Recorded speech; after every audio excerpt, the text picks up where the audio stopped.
I want to talk a little bit too about the video you have on how to listen to animals, plants, and minerals, because to me that was a really interesting spiritual practice also to really help people become present and to the aliveness of life and the divinity in all things.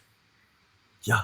If we really do this, and it's wonderful, particularly now here in spring and so on, to go around and try to look at a plant. It can be a leaf. It doesn't have to be anything spectacular, because God communicates with us all the time from everything, because everything contains God, divinity. And God speaks to God is sending and receiving all the time. So wherever we go, the trees are speaking to us, the plants, the animals, even the minerals and the air and the rain, everything is speaking to us, everything continuously, because God is consciousness. Hmm. Same word, consciousness, awareness. So this is consciousness, and consciousness exists through sending and receiving.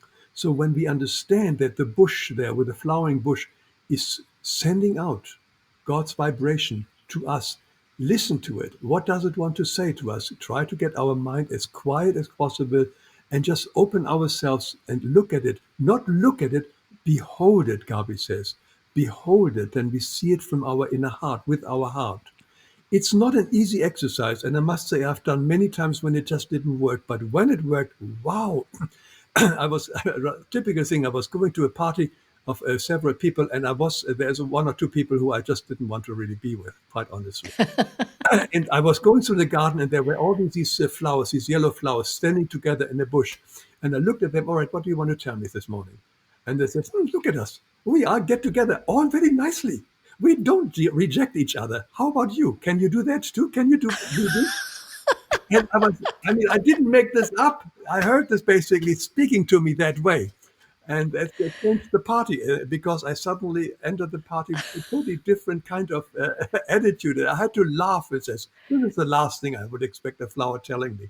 But there That's are so several cute. practices like that. It doesn't always work, but when it works, you may be surprised the truth we hear.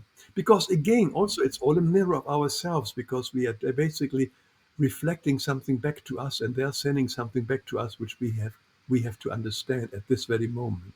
So God speaks to us all the time, from everywhere, from every person, from every plant, animal, and the weather, whatever we in is here to speak to us, and everything is here to bring us forward, bring us home.